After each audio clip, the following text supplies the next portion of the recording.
ਭਾਈ ਜੋ ਅੱਜ ਦੀ ਇਸ ਇਕੱਤਰਤਾ ਆ ਇਹਦਾ ਕੀ ਮੰਤਵ ਆ? ਸੋ ਜਿਨ੍ਹਾਂ ਨੂੰ ਮਹਾਰਾਜ ਨੇ ਅੱਜ ਦੇ ਸਮੇਂ 'ਚ ਜੀਵਨ ਜਾਂ ਸਵਾਸ ਦਿੱਤੇ ਹੋਏ ਨੇ, ਉਹਨਾਂ ਨੇ ਇਹ ਗੱਲ ਵਿਚਾਰੀ ਕਿ ਆਪਾਂ ਨੂੰ ਕਿਸੇ ਨਾ ਕਿਸੇ ਤਰੀਕੇ ਦੇ ਨਾਲ ਪੰਥ ਦੇ ਵਿੱਚ ਇੱਕ ਸੂਤਰਬੱਧਤਾ ਜਿਹੜੀ ਹੈ ਉਹ ਲਿਆਉਣ ਦਾ ਯਤਨ ਕਰਨਾ ਚਾਹੀਦਾ। 6 ਮਹੀਨੇ ਦੀ ਉਹ ਸਾਰੀ ਐਕਸਰਸਾਈਜ਼ ਹੋਈ ਜਿਹੜੀ ਕਿਤੇ ਮੀਡੀਆ ਜਾਂ ਪ੍ਰੈਸ ਦੇ ਵਿੱਚ ਨਹੀਂ ਆਈ। ਉਦੋਂ 4 ਵਿਸ਼ੇ ਸੁਝਾਏ ਗਏ ਸੀਗੇ। ਇੱਕ ਅਕਾਲ ਤਖਤ ਸਾਹਿਬ ਦੀ ਸੇਵਾ ਸੰਭਾਲ ਦਾ, ਦੂਸਰਾ ਗੁਰਦੁਆਰਾ ਪ੍ਰਬੰਧਨ ਦਾ, ਤੀਸਰਾ ਜੋ ਪੰਜਾਬ ਦੀ ਸਿਆਸਤ ਖੁਦ ਮੁਖਤਿਆਰੀ ਦੀ ਇੱਕ ਹੈਗੀ ਆ, ਔਰ ਚੌਥੀ ਜਿਹੜੀ ਆ ਉਹ ਆਜ਼ਾਦੀ ਦਾ ਜਿਹੜਾ ਸੰਘਰਸ਼ ਆ ਉਹ। ਸੋ ਉਹਦੇ ਵਿੱਚੋਂ ਇਹ ਗੱਲ ਉੱਭਰ ਕੇ ਸਾਹਮਣੇ ਆਈ ਕਿ ਅਕਾਲ ਤਖਤ ਸਾਹਿਬ ਦੀ ਸੇਵਾ ਸੰਭਾਲ ਦਾ ਨਿਜ਼ਾਮ ਪੰਥਕ ਲੀਹਾਂ ਦੇ ਉੱਪਰ ਚੱਲੇ, ਇਹ ਸਿੱਖਾਂ ਦੇ ਮਤਲਬ ਵੱਡੇ ਇੱਕ ਹਿੱਸੇ ਦਾ ਸਰੋਕਾਰ ਹੈਗਾ ਆ। ਰਾਜਨੀਤੀ ਜਿਹੜੀ ਆ ਉਹ ਇੱਕ ਬੇਲਗਾਮ ਘੋੜਾ ਆ, ਉਹਦੇ ਉੱਤੇ ਕੁੰਡਾ ਜਿਹੜਾ ਆ ਉਹ ਧਰਮ ਦਾ ਹੋਣਾ ਚਾਹੀਦਾ। ਅਕਾਲ ਤਖਤ ਸਾਹਿਬ ਤੇ ਹੁਣ ਜੋ ਫੈਸਲੇ ਹੁੰਦੇ ਨੇ ਉਹ ਬਹੁਤੀ ਵਾਰ ਜੋ ਪੰਥਕ ਰਵਾਇਤਾਂ ਦੇ ਮੁਤਾਬਕ ਨਹੀਂ ਹੁੰਦੇ। ਦੂਜੀ ਗੱਲ, ਜੇ ਹੋਣ ਵੀ ਤਾਂ ਉਹਨਾਂ ਨੂੰ ਲਾਗੂ ਕਰਨ ਦੀ ਸਮਰੱਥਾ ਕਿੰਨੀ ਕੁ ਆ? ਜਿਹੜੇ ਫੈਸਲੇ ਬਿਲਕੁਲ ਹੀ ਪੰਥਕ ਲੀਹਾਂ ਤੋਂ ਦੂਰ ਜਾ ਕੇ ਔਰ ਸੰਗਤ ਦੀਆਂ ਭਾਵਨਾ ਗੁਰੂ ਖਾਲਸਾ ਪੰਥ ਦੇ ਸਰੋਕਾਰਾਂ ਦੇ ਉਲਟ ਹੁੰਦੇ ਆ, ਉਹਨਾਂ ਨੂੰ ਵੱਡਾ ਵੱਡਾ ਸਰਮਾਇਆ ਖਰਚ ਕੇ ਵੀ ਬਚਾਇਆ ਨਹੀਂ ਜਾ ਸਕਦਾ। ਜਦੋਂ ਕੋਈ ਵੀ ਮਸਲਾ ਉੱਠਦਾ, ਹਰ ਇੱਕ ਸਿੱਖ ਅਕਾਲ ਤਖਤ ਸਾਹਿਬ ਵੱਲ ਨੂੰ ਦੇਖਦਾ ਕਿ ਇੱਧਰੋਂ ਅਗਵਾਈ ਮਿਲੂਗੀ। ਜਦੋਂ ਅਗਵਾਈ ਨਹੀਂ ਮਿਲਦੀ, ਉਹਦੇ ਵਿੱਚੋਂ ਆਪਸੀ ਜਿਹੜੇ ਵਖਰੇਵੇਂ ਜਾਂ ਅੱਜ ਦਾ ਮਾਹੌਲ ਜੋ ਆਪਾਂ ਦੇਖ ਰਹੇ ਹਾਂ ਇੱਕ ਅਖਬਾਰੀ, ਉਹ ਵੱਧ ਰਹੀ। ਸੋ ਰਾਜ ਸੱਤਾ ਜਿਹੜੀ ਆ ਉਹ ਸਦਾ ਹੀ ਅਕਾਲ ਤਖਤ ਸਾਹਿਬ ਦੇ ਪ੍ਰਬੰਧ ਨੂੰ ਕਾਬਜ਼ ਕਰਨ ਦੀ ਕੋਸ਼ਿਸ਼ ਕਰਦੀ ਰਹੀ ਹੈ। ਇੱਕ ਸਿਰ ਜੋੜ ਕੇ ਵਿਚਾਰ ਵਟਾਂਦਰਾ ਹੋਣਾ ਚਾਹੀਦਾ ਕਿ ਅੱਜ ਦੇ ਸਮੇਂ 'ਚ ਸੇਵਾ ਸੰਭਾਲ ਦਾ ਨਿਜ਼ਾਮ ਕਿਵੇਂ ਨਿਭਾਇਆ ਜਾ ਸਕੇ। ਅੱਜ ਦੇ ਸਮੇਂ ਦੇ ਵਿੱਚ ਅਸੀਂ ਅਗਵਾਈ ਇੱਕ ਚੋਰ ਪਰਚੀ ਦੇ ਰਾਹੀਂ ਸੁਣ ਰਹੇ ਹਾਂ, ਔਰ ਫੈਸਲੇ ਜਿਹੜੇ ਆ ਉਹ ਸਬ ਕਮੇਟੀਆਂ ਐਗਜ਼ੈਕਟਿਵਾਂ ਇੱਕ ਬਾਬੂਸ਼ਾਹੀ ਵਾਲੇ ਤਰੀਕਾਕਾਰ ਦੇ ਨਾਲ ਲੈ ਰਹੇ। ਇਹ ਵੀ ਖੁਆਰੀ ਹੋਣ ਦਾ ਇੱਕ ਬੜਾ ਵੱਡਾ ਕਾਰਨ ਹੈ। ਵਾਹਿਗੁਰੂ ਜੀ ਕਾ ਖਾਲਸਾ, ਵਾਹਿਗੁਰੂ ਜੀ ਕੀ ਫਤਿਹ। ਅੱਜ ਅਸੀਂ ਵਿਸ਼ਵ ਸਿੱਖ ਇਕੱਤਰਤਾ ਜੋ ਮੀਰੀ ਪੀਰੀ ਦਿਵਸ ਨੂੰ ਸਮਰਪਿਤ ਸ਼੍ਰੀ ਅਨੰਦਪੁਰ ਸਾਹਿਬ ਦੀ ਧਰਤੀ ਤੇ ਰੱਖੀ ਗਈ ਹੈ, ਉੱਥੇ ਮੌਜੂਦ ਆ। ਸਾਡੇ ਨਾਲ ਇਸ ਸਮੇਂ ਭਾਈ ਪਰਮਜੀਤ ਸਿੰਘ ਆ ਜੀ ਨੇ। ਭਾਈ ਜੋ ਅੱਜ ਦੀ ਇਸ ਇਕੱਤਰਤਾ ਆ ਇਹਦਾ ਕੀ ਮੰਤਵ ਆ ਤੇ ਜੋ ਸੰਗਤ ਨੂੰ ਇਹਦੇ ਬਾਰੇ ਤੁਸੀਂ ਜ਼ਰੂਰ ਜਾਣਕਾਰੀ ਦਿਓ ਵੀ ਇਸ ਜੋ ਇਹਦੀ ਪ੍ਰੋਸੀਡਿੰਗਸ ਰਹੀਆਂ ਨੇ ਤੇ ਜੋ ਮਤਾ ਜੋ ਹੁਣ ਪੜ੍ਹਿਆ ਜਾਣਾ ਹੈ ਉਹਦੇ ਬਾਰੇ ਜ਼ਰੂਰ ਜਾਣਕਾਰੀ। ਦੇਖੋ, ਇਸ ਸੰਬੰਧ ਦੇ ਵਿੱਚ ਇਹ ਹੈਗਾ ਕਿ ਸਾਡੀਆਂ ਜਿਹੜੀਆਂ ਪੰਜ ਸੇਵਕ ਜੁਝਾਰੂ ਸ਼ਖਸੀਅਤਾਂ ਨੇ, ਜੋ ਮੇਰੀ ਨਿੱਜੀ ਜਾਣਕਾਰੀ ਵੀ ਹੈਗੀ ਕਿ ਪਿਛਲੇ ਸਾਲ ਤਕਰੀਬਨ ਮਾਰਚ ਮਹੀਨੇ ਤੋਂ ਉਹਨਾਂ ਨੇ ਆਪਣੇ ਇੱਕ ਅੰਦਰੂਨੀ ਸੰਵਾਦ ਦਾ ਪਹਿਲਾਂ ਸਿਲਸਿਲਾ ਸ਼ੁਰੂ ਕੀਤਾ। ਜਿਹੜੇ ਅਗਵਾਈ ਰੂਪ ਦੇ ਵਿੱਚ ਸੰਘਰਸ਼ ਦੇ ਵਿੱਚ ਰਹੇ, ਜਿਹੜੇ ਹਮਦਰਦ ਰੂਪ ਦੇ ਵਿੱਚ ਰਹੇ, ਔਰ ਜਿਹੜੇ ਸਹਿਯੋਗੀ ਰੂਪ ਦੇ ਵਿੱਚ ਰਹੇ। ਸੋ ਜਿਨ੍ਹਾਂ ਨੂੰ ਮਹਾਰਾਜ ਨੇ ਅੱਜ ਦੇ ਸਮੇਂ 'ਚ ਜੀਵਨ ਜਾਂ ਸਵਾਸ ਦਿੱਤੇ ਹੋਏ ਨੇ, ਉਹਨਾਂ ਨੇ ਇਹ ਗੱਲ ਵਿਚਾਰੀ ਕਿ ਆਪਾਂ ਨੂੰ ਕਿਸੇ ਨਾ ਕਿਸੇ ਤਰੀਕੇ ਦੇ ਨਾਲ ਪੰਥ ਦੇ ਵਿੱਚ ਇੱਕ ਸੂਤਰਬੱਧਤਾ ਜਿਹੜੀ ਹੈ ਉਹ ਲਿਆਉਣ ਦਾ ਯਤਨ ਕਰਨਾ ਚਾਹੀਦਾ। ਸੋ ਉਹ ਲਗਭਗ 6 ਮਹੀਨੇ ਦੀ ਉਹ ਸਾਰੀ ਐਕਸਰਸਾਈਜ਼ ਹੋਈ ਜਿਹੜੀ ਕਿਤੇ ਮੀਡੀਆ ਜਾਂ ਪ੍ਰੈਸ ਦੇ ਵਿੱਚ ਨਹੀਂ ਆਈ। ਪਰ ਮੈਂ ਕਿਉਂਕਿ ਉਹਦੇ ਪ੍ਰਬੰਧ ਦੇ ਜਾਂ ਕਈ ਤਾਲਮੇਲ ਦੀਆਂ ਜ਼ਿੰਮੇਵਾਰੀਆਂ ਲੱਗੀਆਂ ਸੀ, ਇਸ ਕਰਕੇ ਮੈਂ ਨਿੱਜੀ ਰੂਪ ਦੇ ਵਿੱਚ ਕਹਿ ਸਕਦਾ ਕਿ ਇੱਕ ਬਕਾਇਦਾ ਮਿਹਨਤ ਤੋਂ ਬਾਅਦ ਫਿਰ ਉਹਨਾਂ ਨੇ ਸਤੰਬਰ ਮਹੀਨੇ ਦੇ ਵਿੱਚ ਇੱਕ ਸੰਵਾਦ ਦਾ ਸਿਲਸਿਲਾ ਜਿਹੜਾ ਆ ਉਹ ਸ਼ੁਰੂ ਕੀਤਾ ਸੀਗਾ। ਔਰ ਉਦੋਂ 4 ਵਿਸ਼ੇ ਸੁਝਾਏ ਗਏ ਸੀਗੇ। ਇੱਕ ਅਕਾਲ ਤਖਤ ਸਾਹਿਬ ਦੀ ਸੇਵਾ ਸੰਭਾਲ ਦਾ, ਦੂਸਰਾ ਗੁਰਦੁਆਰਾ ਪ੍ਰਬੰਧਨ ਦਾ, ਤੀਸਰਾ ਜੋ ਪੰਜਾਬ ਦੀ ਸਿਆਸਤ ਖੁਦ ਮੁਖਤਿਆਰੀ ਦੀ ਇੱਕ ਹੈਗੀ ਆ, ਔਰ ਚੌਥੀ ਜਿਹੜੀ ਆ ਉਹ ਆਜ਼ਾਦੀ ਦਾ ਜਿਹੜਾ ਸੰਘਰਸ਼ ਆ ਉਹ। ਸੋ ਇਹਨਾਂ 4ਾਂ ਦੇ ਵਿੱਚੋਂ ਫਿਰ ਜਿੰਨੀਆਂ ਵਿਚਾਰ ਚਰਚਾਵਾਂ ਹੋਈਆਂ, ਜਿਹਦੇ ਵਿੱਚ ਪੰਥਕ ਸ਼ਖਸੀਅਤਾਂ ਦੇ ਨਾਲ, ਪੰਥਕ ਸੰਪਰਦਾਵਾਂ ਦੇ ਨਾਲ ਅੰਮ੍ਰਿਤਸਰ ਵਿਖੇ ਹੋਈ। ਉਸ ਤੋਂ ਬਾਅਦ ਦੇ ਵਿੱਚ ਫਤਿਹਗੜ੍ਹ ਸਾਹਿਬ ਦੇ ਵਿੱਚ ਸਿੱਖ ਵਿਦਵਾਨਾਂ ਨਾਲ ਹੋਈ। ਤੁਹਾਨੂੰ ਪਤਾ ਹੋਵੇਗਾ ਅਨੰਦਪੁਰ ਸਾਹਿਬ ਦੇ ਵਿੱਚ ਹੀ ਇੱਥੇ ਆਪਣੇ ਨੌਜਵਾਨਾਂ ਦੇ ਨਾਲ ਹੋਈ ਸੀ, ਪ੍ਰਚਾਰਕਾਂ ਦੇ ਨਾਲ ਹੋਈ। ਸੋ ਉਹਦੇ ਵਿੱਚੋਂ ਇਹ ਗੱਲ ਉੱਭਰ ਕੇ ਸਾਹਮਣੇ ਆਈ ਕਿ ਅਕਾਲ ਤਖਤ ਸਾਹਿਬ ਦੀ ਸੇਵਾ ਸੰਭਾਲ ਦਾ ਨਿਜ਼ਾਮ ਪੰਥਕ ਲੀਹਾਂ ਦੇ ਉੱਪਰ ਚੱਲੇ, ਇਹ ਸਿੱਖਾਂ ਦੇ ਮਤਲਬ ਵੱਡੇ ਇੱਕ ਹਿੱਸੇ ਦਾ ਸਰੋਕਾਰ ਹੈਗਾ ਆ। ਔਰ ਦੂਜਾ ਇਹ ਹੈਗਾ ਕਿ ਰਾਜਨੀਤੀ ਜਿਹੜੀ ਆ ਉਹ ਇੱਕ ਬੇਲਗਾਮ ਘੋੜਾ ਆ, ਉਹਦੇ ਉੱਤੇ ਕੁੰਡਾ ਜਿਹੜਾ ਆ ਉਹ ਧਰਮ ਦਾ ਹੋਣਾ ਚਾਹੀਦਾ। ਸੋ ਉਸ ਸੰਬੰਧ ਦੇ ਵਿੱਚ ਹੀ ਇਸ ਸਾਲ 11 ਮਾਰਚ ਨੂੰ ਇਹਨਾਂ ਸ਼ਖਸੀਅਤਾਂ ਨੇ ਸ੍ਰੀ ਅੰਮ੍ਰਿਤਸਰ ਦੇ ਵਿੱਚ ਹੀ ਪ੍ਰੈਸ ਕਾਨਫਰੰਸ ਕਰਕੇ ਇਹ ਗੱਲ ਰੱਖੀ ਸੀਗੀ ਸਾਰਿਆਂ ਦੇ ਸਨਮੁਖ ਕਿ ਅਸੀਂ 14 ਹਾੜ ਨੂੰ ਅੱਜ ਦੇ ਦਿਨ ਮੀਰੀ ਪੀਰੀ ਦਿਵਸ ਦੇ ਉੱਪਰ ਇਹ ਇਕੱਤਰਤਾ ਬੁਲਾਵਾਂਗੇ। ਸੋ ਵਿਸ਼ੇ ਦੇ ਬਾਰੇ ਦੇ ਵਿੱਚ ਤੁਸੀਂ ਕਿਹਾ ਇੱਕ ਪਰਚਾ ਜਿਹੜਾ ਆ ਇਹ ਪ੍ਰਬੰਧਕਾਂ ਦੇ ਵੱਲੋਂ ਜਾਰੀ ਕੀਤਾ ਗਿਆ, ਔਰ ਇਹਦੇ ਵਿੱਚ ਵਿਸ਼ਾ ਦਰਜ ਕੀਤਾ ਹੋਇਆ ਸੀਗਾ ਕਿ ਸ੍ਰੀ ਅਕਾਲ ਤਖਤ ਸਾਹਿਬ ਦੀ ਸੇਵਾ ਸੰਭਾਲ ਦਾ ਪ੍ਰਬੰਧ ਕਿਸ ਪ੍ਰਕਾਰ ਨਵਿਆਇਆ ਜਾਏ ਤਾਂ ਕਿ ਸ੍ਰੀ ਅਕਾਲ ਤਖਤ ਸਾਹਿਬ ਇੰਡੀਅਨ ਵੋਟ ਤੰਤਰ ਵਿੱਚ ਵਿਚਰ ਰਹੇ ਕਿਸੇ ਇੱਕ ਸਿਆਸੀ ਧੜੇ ਦੀ ਨਿੱਜੀ ਸੰਸਥਾ ਦੀ ਬਜਾਏ ਵਿਸ਼ਵ ਭਰ ਵਿੱਚ ਵਿਚਰ ਰਹੇ ਗੁਰੂ ਖਾਲਸਾ ਪੰਥ ਦੇ ਜਥਿਆਂ ਦੀ ਸ਼ਮੂਲੀਅਤ ਵਾਲਾ ਕੇਂਦਰੀ ਧੁਰਾ ਕਿਵੇਂ ਬਣ ਸਕੇ।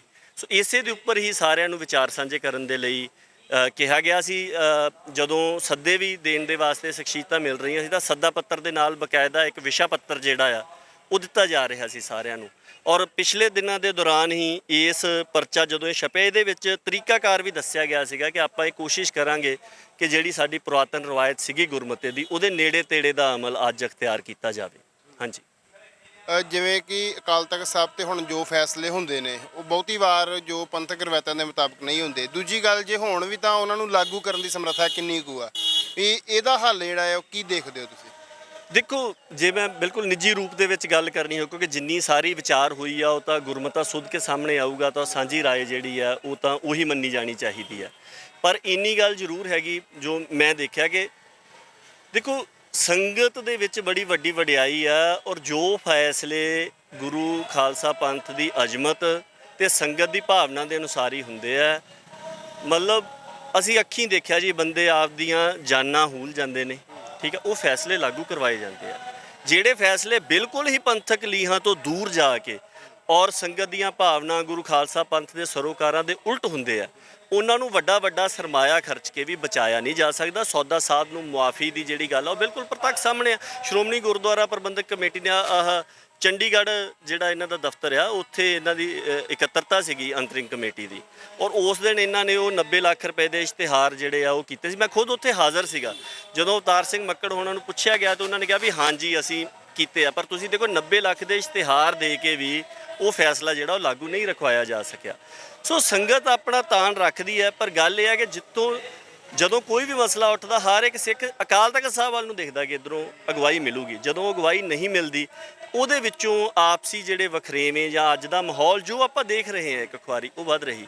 ਔਰ ਇਹਦੇ ਬਾਰੇ ਦੇ ਵਿੱਚ ਇੰਨੀ ਗੱਲ ਪ੍ਰਤੱਖ ਹੈਗੀ ਹੈ ਕਿ ਜਿਸ ਤਰ੍ਹਾਂ ਹੁਣ ਗਿਆਨੀ ਹਰਪ੍ਰੀਤ ਸਿੰਘ ਹੋਣੀ ਤੇ ਗਿਆਨੀ ਰਘਬੀਰ ਸਿੰਘ ਹੋਣਾ ਸੰਬੰਧੀ ਮੈਂ ਦੇਖਿਆ ਜਿੰਨੀ ਕੁ ਵੀ ਦੇਖ ਸਕੇ ਇਹਨਾਂ ਦਿਨਾਂ ਦੇ ਦੌਰਾਨ ਮੀਡੀਆ ਚਰਚਾ ਹੋਈ, ਉਹ ਮੌਕੇ ਦਾ ਕੋਈ ਕਾਰਨ ਲੱਭ ਕੇ ਉਹਦੇ ਤੇ ਚਰਚਾ ਕਰਨੇ ਚਾਹੁੰਦੇ ਆ।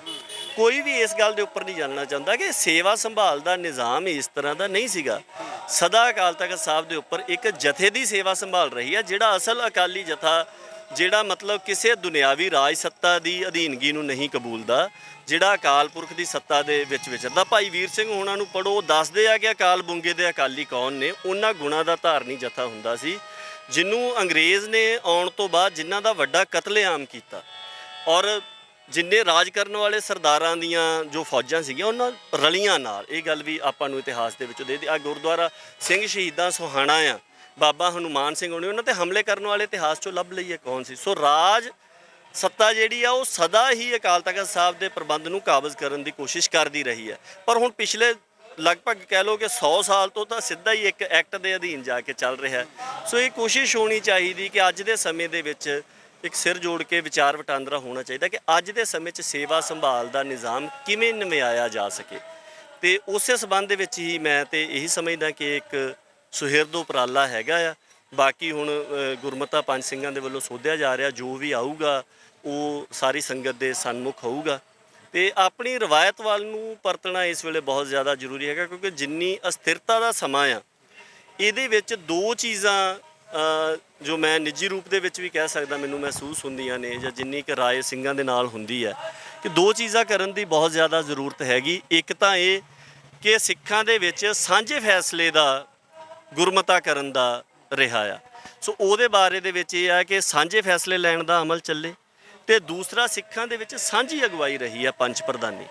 ਸੋ ਕਿਸੇ ਵੀ ਧਿਰ ਦੇ ਵਾਸਤੇ ਇਹ ਬਹੁਤ ਜ਼ਿਆਦਾ ਜ਼ਰੂਰਤ ਹੁੰਦੀ ਹੈ ਕਿ ਤੁਸੀਂ ਫੈਸਲੇ ਕਿਵੇਂ ਲੈਂਦੇ ਹੋ ਤੇ ਤੁਸੀਂ ਅਗਵਾਈ ਕਿਵੇਂ ਚੁਣਦੇ ਹੋ। ਅੱਜ ਦੇ ਸਮੇਂ ਦੇ ਵਿੱਚ ਅਸੀਂ ਅਗਵਾਈ ਇੱਕ ਚੋਰ ਪਰਚੀ ਦੇ ਰਾਹੀਂ ਸੁਣ ਰਹੇ ਹਾਂ ਔਰ ਫੈਸਲੇ ਜਿਹੜੇ ਆ ਉਹ ਸਬ ਕਮੇਟੀਆਂ ਐਗਜ਼ੈਕਟਿਵਾਂ ਇੱਕ ਬਾਬੂਸ਼ਾਹੀ ਵਾਲੇ ਤਰੀਕਾਕਾਰ ਦੇ ਨਾਲ ਲੈ ਰਹੇ। ਇਹ ਵੀ ਖੁਆਰੀ ਹੋਣ ਦਾ ਇੱਕ ਬੜਾ ਵੱਡਾ ਕਾਰਨ ਹੈ। ਮੇਰਾ ਅਗਲਾ ਸਵਾਲ ਹੈ ਕਿ ਜਿਵੇਂ ਪਿਛਲੇ 1.5 ਮਹੀਨੇ ਦੇ ਵਿੱਚ ਵਿਦੇਸ਼ਾਂ ਦੀ ਧਰਤੀ ਤੇ ਸਰਗਰਮ ਸਿੱਖ ਕਾਰਕੁਨਾਂ ਦੀਆਂ ਭੇਦ ਭਰੇ ਹਾਲਾਤਾਂ 'ਚ ਮੌਤ ਹੋਈ, 2 ਦਾ ਤਾਂ ਸਿੱਧੇ ਰੂਪ 'ਚ ਕਤਲ ਹੋਇਆ ਤੇ ਭਾਈ ਅਵਤਾਰ ਸਿੰਘ ਖੰਡਾ ਦੀ ਮੌਤ ਬਾਰੇ ਹਜੇ ਵੀ ਰਹੱਸ ਬਣਿਆ ਹੋਇਆ। ਇਹਦੇ ਬਾਬਤ ਤੁਸੀਂ ਜਿਹੜਾ ਆਪਣੇ ਵਿਚਾਰ ਜ਼ਰੂਰ ਸਾਂਝੇ ਕਰੋ। ਦੇਖੋ ਇਸ ਸਬੰਧ ਦੇ ਵਿੱਚ ਤਾਂ ਇਹੀ ਹੈ, ਇਹ ਇਕੱਲਾ ਵਿਦੇਸ਼ਾਂ ਤੱਕ ਨਹੀਂ ਸੀਮਤ ਰਹਿਣਾ, ਇੱਥੇ ਵੀ ਜੋ ਦਿਸ ਰਿਹਾ ਆ ਸਭ ਨੂੰ, ਜੋ ਮਹਿਸੂਸ ਹੋ ਰਿਹਾ ਆ, ਇੱਥੇ ਵੀ ਇਹ ਸਾਰਾ ਕੁਝ ਹੋਣਾ ਹੈ। ਇਹਦੇ ਤੋਂ ਅਸੀਂ ਤਾਂ ਤਕਰੀਬਨ ਕਾਫੀ ਸਮੇਂ ਤੋਂ ਹੀ ਇਹ ਗੱਲ ਦੇ ਵਿੱਚ ਜਦੋਂ ਵੀ ਮੌਕਾ ਮਿਲਿਆ ਇਹ ਗੱਲ ਰੱਖ ਰਹੇ ਹਾਂ ਕਿ ਆਉਣ ਵਾਲੇ ਸਮੇਂ ਭਾਈ ਬਹੁਤ ਭਾਰੇ ਨੇ। ਜਿਸ ਤਰ੍ਹਾਂ ਦੇ ਨਾਲ ਇੰਟਰਨੈਸ਼ਨਲੀ ਡੀਸਟੇਬਲਾਈਜ਼ ਹੋ ਰਿਹਾ ਆ ਸਾਰਾ ਕੁਝ, ਜਿਸ ਤਰ੍ਹਾਂ ਸਾਊਥ ਏਸ਼ੀਆ ਜਿਹੜਾ ਆ ਉਹ ਇੱਕ ਤਣਾਅ ਦੇ, ਉਹ ਇੱਕ ਵੱਡੀਆਂ ਤਾਕਤਾਂ ਦੇ ਟਕਰਾਅ ਦੇ ਕੇਂਦਰ ਦੇ ਵਿੱਚ ਆ ਰਿਹਾ ਆ, ਤੇ ਸਿੱਖ ਬਿਲਕੁਲ ਉਹਦੇ ਸੈਂਟਰਲ ਪੁਆਇੰਟ ਦੇ ਵਿੱਚ ਆਣੇ ਆ। ਇਹਦੇ ਵਿੱਚ ਆਉਂਦੇ ਸਮੇਂ ਭਾਰੇ ਰਹਿਣੇ ਨੇ, ਬਹੁਤ ਵੱਡੀਆਂ ਚੁਣੌਤੀਆਂ ਨੇ ਤੇ ਬੜੀਆਂ ਵੱਡੀਆਂ ਸੰਭਾਵਨਾਵਾਂ ਵੀ ਆਉਣੀਆਂ, but opportunities comes for those who are prepared for that. ਇਹ ਗੱਲ ਆਪਾਂ ਨੂੰ ਜ਼ਰੂਰ ਯਾਦ ਰੱਖਣੀ ਚਾਹੀਦੀ ਹੈ। ਸੋ ਉਹਦੇ ਵਿੱਚੋਂ ਇਸੇ ਕਰਕੇ ਇਹ ਜ਼ਰੂਰੀ ਹੈਗਾ ਕਿ ਸਾਨੂੰ ਅੱਜ ਦੇ ਸਮੇਂ ਦੇ ਵਿੱਚ ਆਪਸੀ ਵਿਚਾਰ ਵਟਾਂਦਰੇ ਦੇ ਰਾਹੀਂ ਸਾਂਝਾ ਫੈਸਲਾ ਕਿਵੇਂ ਲਿਆ ਜਾਣਾ ਹੈ, ਇਹਦੇ ਵੱਲ ਨੂੰ ਵਿਚਾਰਨਾ ਚਾਹੀਦਾ ਆ। ਔਰ ਦੂਸਰੀ ਗੱਲ ਜਿਹੜੀ ਤੁਸੀਂ ਇਸ ਸੰਬੰਧ ਦੇ ਵਿੱਚ ਕਹੀ, ਉਹਦੇ 'ਚ ਮੈਂ ਇੱਕ ਗੱਲ ਜ਼ਰੂਰ ਕਹਿਣੀ ਚਾਹੁੰਦਾ ਕਿ ਜੋ ਲੱਗ ਰਿਹਾ ਆ ਕਿ ਸਟੇਟ ਇੱਥੇ ਸਿੱਧਾ ਨਹੀਂ ਹਮਲਾ ਕਰਨਾ ਚਾਹੁੰਦੀ, ਉਹ ਹਮਲੇ ਤੋਂ ਪਹਿਲਾਂ ਇੱਕ ਮਾਹੌਲ ਸਿਰਜਣਾ ਚਾਹੁੰਦੀ ਹੈ। ਪਿਛਲੇ ਸਮੇਂ ਤੋਂ ਤੁਸੀਂ ਸੋਸ਼ਲ ਮੀਡੀਆ ਦੇ ਉੱਪਰ ਦੇਖੋ, ਇੱਕ ਜਿਹੜਾ ਭਰਾ ਮਾਰੂ ਜੰਗ ਦਾ ਨਰੇਟਿਵ ਜਾਂ ਇਸ ਤਰ੍ਹਾਂ ਦਾ ਨਰੇਟਿਵ, ਜਿਹੜੀਆਂ ਸਾਡੀਆਂ ਪਰਸਨੈਲਿਟੀਆਂ ਜਾਂ ਸਾਡੀਆਂ ਸ਼ਖਸੀਅਤਾਂ ਸੰਘਰਸ਼ ਦੇ ਨਾਲ ਸੰਬੰਧਿਤ ਨੇ, ਉਹਨਾਂ ਦੀ ਕਰੈਕਟਰ ਐਸੈਸੀਨੇਸ਼ਨ ਕਰਨੀ, ਉਹਨਾਂ ਦੇ ਬਾਰੇ ਦੇ ਵਿੱਚ ਜਾਣਬੁੱਝ ਕੇ ਉਸ ਤਰ੍ਹਾਂ ਦੀਆਂ ਗੱਲਾਂ ਲੈ ਕੇ ਆਉਣੀਆਂ, ਔਰ ਜਿਹੜੀਆਂ ਗੱਲਾਂ ਹੈ ਨਹੀਂ, ਬਿਲਕੁਲ ਝੂਠੀਆਂ ਨੇ, ਉਸ ਤਰ੍ਹਾਂ ਦੀਆਂ ਗੱਲਾਂ ਫੈਲਾਈਆਂ ਜਾਣੀਆਂ।